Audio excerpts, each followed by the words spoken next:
people were coming in and saying, well, I'm a heel striker and I don't mind. And I don't mind either. I honestly, you do whatever. Okay. It's okay. It's okay. If your upper body isn't dynamically joining in with the action, it is effectively a sack of potatoes. You will land more heavily. But surely nobody else should care about how you land on your own feet. I want a stronger loading, and then they'll be more resilient. I don't need to go to the gym and do concentric calf raises. Welcome to the Visionary Podcast, where we discuss science, medicine, physical health, and mental well-being. You touched briefly on your lovely book, Even With Your Shoes On, but we want to delve deeper. We'll start with the title, such an intriguing title. Well, what does it mean? Tell me about the story behind it. Well, as I just mentioned, I was known as a barefoot runner, and I was at a branding workshop. And so there were all these groups of people brainstorming their ideas, their concepts. And I mentioned it actually on the inside cover of the book. I say where I was and the Bob School with Lindsay Boyd. And it was such an exciting workshop. And I was trying to get my concept out. And somebody said, because I was wearing my barefoot shoes, of course, that's all I had. Then my vibrant five fingers, which are very noticeable. So my footwear was always very noticeable. And they said, well, do I have to do it in these? They look weird and I don't want to wear. They're freaky. And I said, no, you can, even with your shoes on. Oh my goodness. There it is. Even with your shoes on. So it stuck and I couldn't get past it. It's an amazing title. It makes you think. Well, I was told it was a very, very, very bad title because it wouldn't come up in searches and things. But I couldn't get past. Once it was out into the universe, it was, oh, okay, it's that. It's a brilliant title. The title itself challenges norms, even with your shoes. I was told by my mom, put your shoes on. Right? It's different.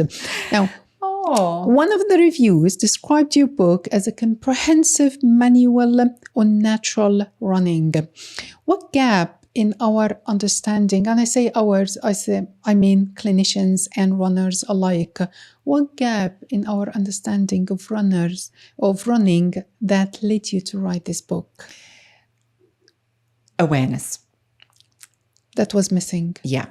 Noticing stuff. Everything was about methods, ways, do this, do that, instructions. I don't really like instructions. I will question instructions because I'll wonder why? Why do I have to do it like that? And if I hear because I say so, of course, this, emanates from being a child, of course, because, I say so, because I say so. And it grates. So it's not that I wanted to be deliberately stroppy, but it's not acceptable to do something just because somebody says so. Because they might not know as much about me as I know about me, and that well-meaning instruction might not be beneficial for me. So it's up to me to find out if that well-meaning instruction is helpful. And it was that element that was totally missing because there was just sort of just acceptance. Yes, it was running by prescription rather than perception. Oh, that rhymes. Nicely rhymed. Oh, you need to write that down. That's lovely. Running by prescription, not perception. I love it. What's coming is nicer. Slow Twitch, the endurance sports magazine, reviewed your book, Even With Your Shoes On, saying that you're all about balance, not falling forward, and the best bit, and that all the sex is in the midfoot. Could you please unpack this? What does this mean? The midfoot, what does it do? Is it important? Apparently it is. Well, of course, that was written by Dan Enfield, who was the creative soul behind the triathlon wetsuit and the triathlon bike.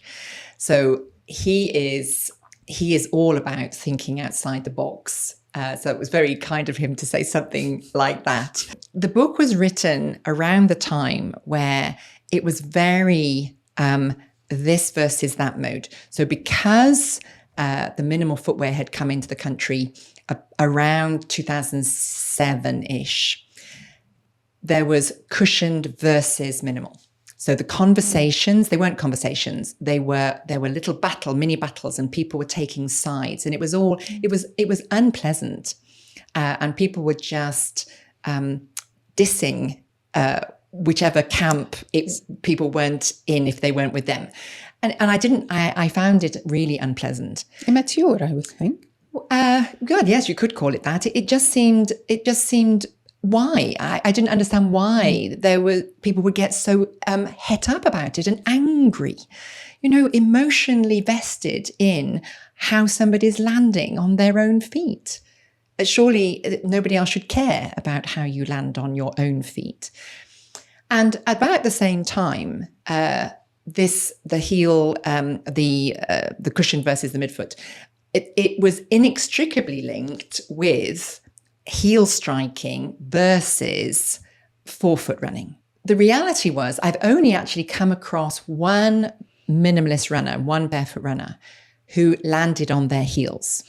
I can't imagine that. I mean, how would I run and land on my heel? I have tried so many times. Natural. With bare feet, it's almost like at just the time you're about to land on your heel, your central nervous system stops you because it's going to hurt. Forward, right? Yes. Well, but people do quite easily if there's a cushion underneath their heel. They do it quite happily. Okay. And in fact, the trade, the name for the cushioning under the heel is called the crash pad, which when I discovered it, it's like, oh, that's interesting. I love this. Very interesting. So, and it was, well, can we approach this not from heel striking versus midfoot or forefoot landing? Can we approach it from the efficiency, not right or wrong, but efficiency? Is there an efficiency angle here where we can actually talk about it and discuss it nicely, kindly, and listen to each other and wonder and be curious? Why can some people land on their heel without any problem? And by measuring, I was able to ascertain that it could happen quite happily with a cushioned shoe when, although the first contact was the heel, it was practically a flat landing. Yes. It wasn't a heel strike thump and then travel forward. It wasn't the braking action that does, if there was an injury there, you wouldn't be surprised because you wince when you see it. People were coming in and saying, well, I'm a heel striker and I don't mind. And I don't mind either. I honestly, you do whatever. Okay. It's okay. And I would show them, oh, well, actually, your trajectory is really efficient. You're coming in kind of flat. So you're neither braking, you're maybe not accessing as much elastic recoil as you could, but that's fine. That's non-injurious. There's nothing inefficient about it. Fine, carry on. And for the full element of the conversation, if there is a landing somewhere in front of the heel, just somewhere in front of the heel, not on your toes, that's prancy pony running, which is, it bruises met heads, the long foot bones, the ends of the long foot bones where they meet the toes. The met heads tend to not enjoy it. Calves tend to not like bouncing around on toes. You see it, and again, not everybody is injured, but I've seen quite a few. So it's somewhere in front of the heel, but you're not landing on your toes. That's that midfoot, forefoot area. There, if your foot is relaxed, if your foot is able to relax, your body weight plus gravity will lower the heel when your body weight is on it the heel will kiss the ground. And of course, this is all happening in too quick for me to say, 0.3 of a second max, probably. So you touch down just in front of the heel kisses, and off you go.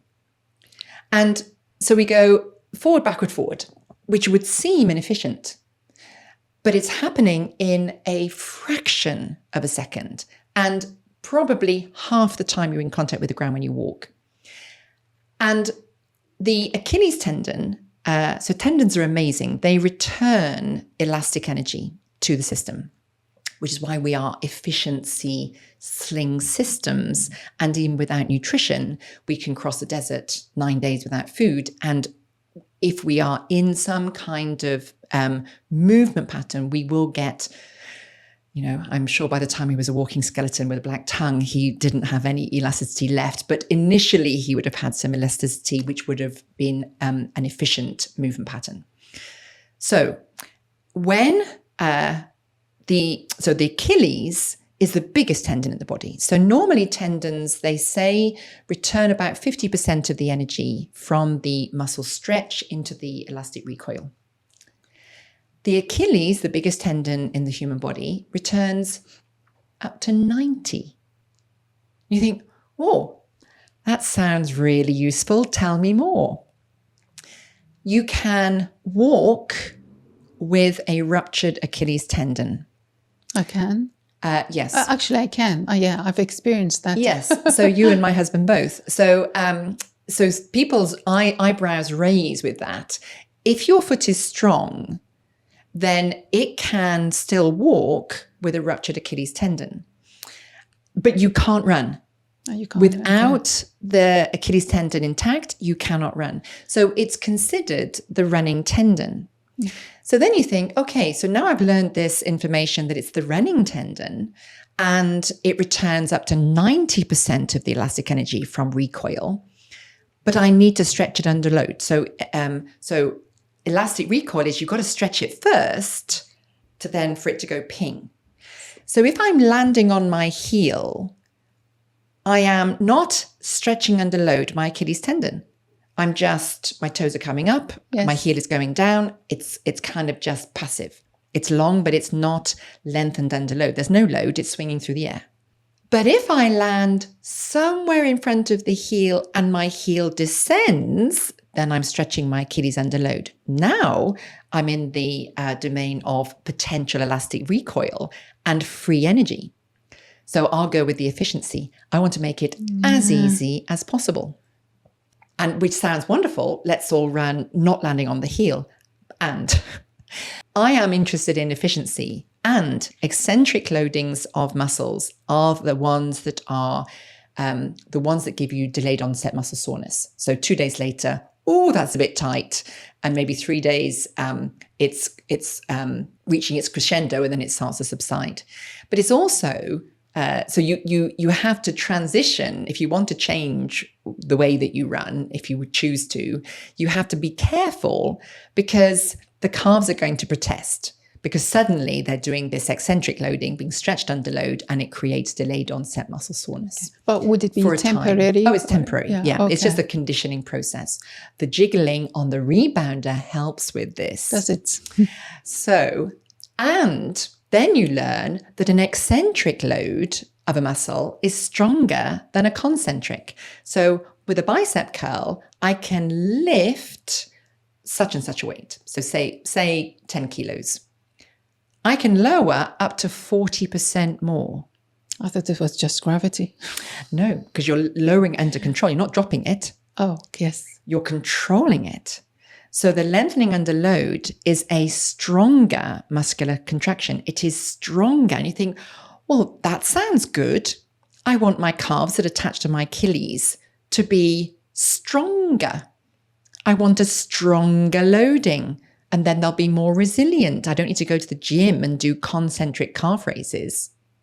I can just have great elastic bands in my legs that give me running efficiency, because I don't want to land on my heels because I wear minimal footwear and it would hurt. And I want efficiency. Yes. So that's the story on midfoot. Hi, I'm Hella, your host today. If you're enjoying what you see, please hit that lovely subscribe button. It would mean a lot to me and my team. Or maybe it's more now. We're still learning, we're still finding our feet, but with your support, we can build this channel. Let's take this journey together, one step at a time. Thank you so much for being part of it.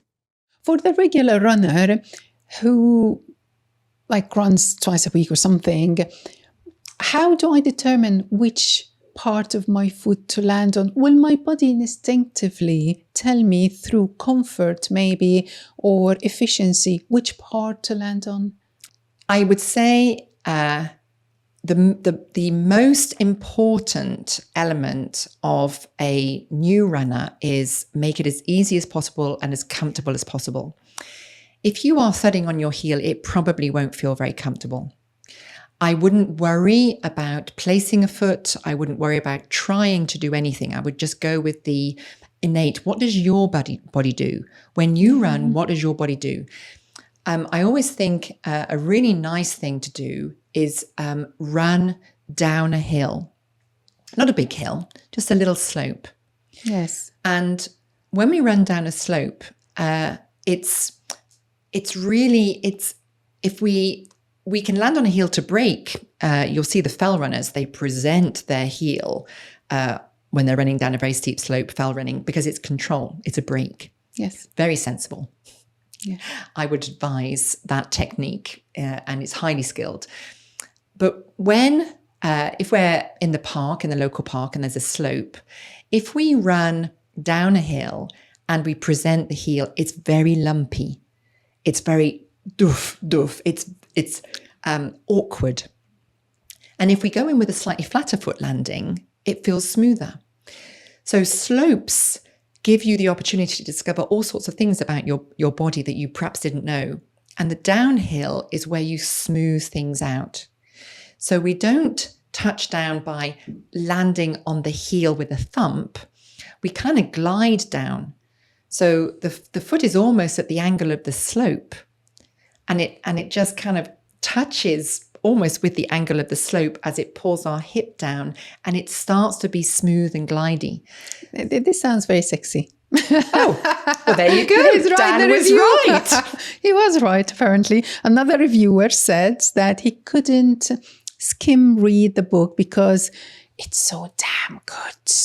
And I thought it was American, but you told me he was English. Yes, lovely British guy, wonderful. He was, it was very nice of him to say that.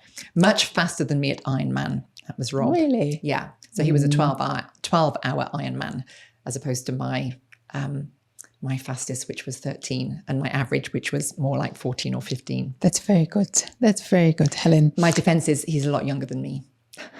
Does age make a difference then? No, it doesn't. No, we've established age has got nothing to do with it. He was more determined, more competitive, and I'm out for the day. Yes. How does your technique compare to other running techniques? I read about pose and chi running. Not that I'm familiar with any of them. I just come across them during my research. Well, I'm going to nick your phrase. So any other method is prescriptive, and mine is born from perception. So it's not my way.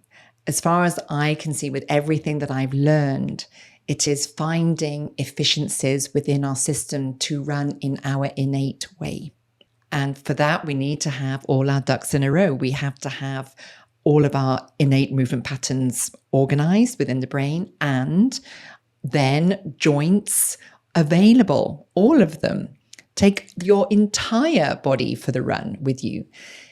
Some joints might be fused together. I've got neck fusion, so you have to shrug your shoulders. So you work with what you have, but you make the most of what you have. Yeah, this is so fascinating because it turns movement into a conversation with the body. Nice. Not just a command from somewhere, a manual to tell me what to do and how to do it. You just said something about the whole body. You talked about job share when we run or walk, when we move. What does that mean? Sharing what with whom? So people think that they run with their legs. And we do. we land on our legs, but movement, propulsion is the communication between the upper body and the lower body. The upper body helps. If the upper body just doesn't move and is tense, it is like an effective sack of potatoes on the pelvis.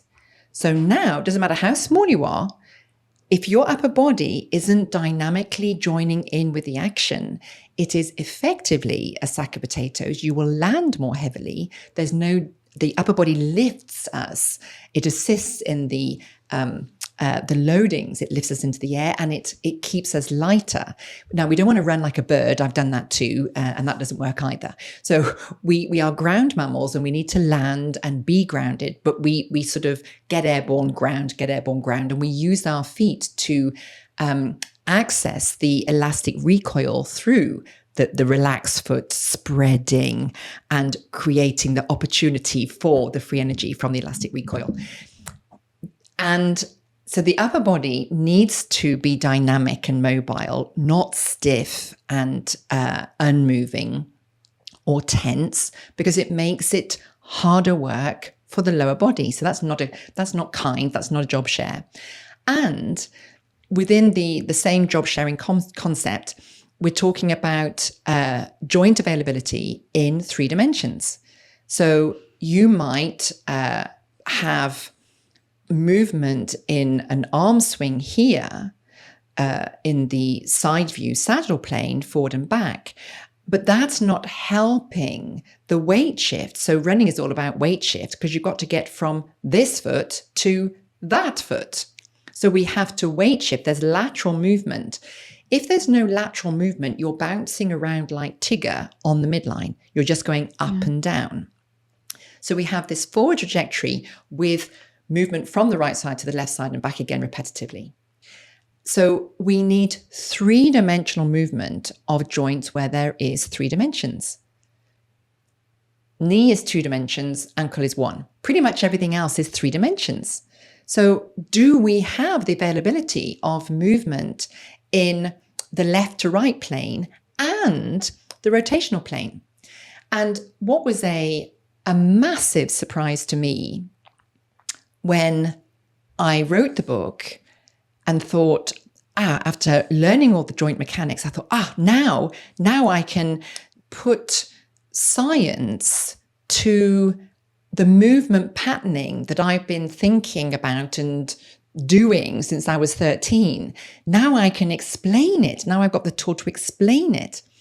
And what was just the biggest surprise to me was that nobody had written a book about running with 3 planes of motion, exploring the 3 planes of motion that is our humanness in our movement patterns, which I thought was really interesting, because I didn't set about deliberately doing that. It just happened to be a way of explaining how to explore and find better. Yeah. So when I do this job sharing and I recruit as much as I can from my body, the legs, the arms, the torso, the pelvic and my muscles, do they share the load of running, all of them? Yes. Yeah, they do. If they can move in helpful, coordinated, harmonious ways, yes. The book is also described as building an innovative pyramid of running knowledge. If you agree with this proposition, and we are seeing a pyramid in front of us, what's at the foundation? Awareness. When I do running again, I will be a different person. Oh, really? It's going to be. That gives me such joy. People will see a different Hella running in the playground, because I will sharpen my senses and get, as I'm pinching all the words from you, a feedback from how I find things comfortable, efficient, doable, and I will be aware of what I'm doing. Pinching yours, non-prescriptive and full of perception. Yes.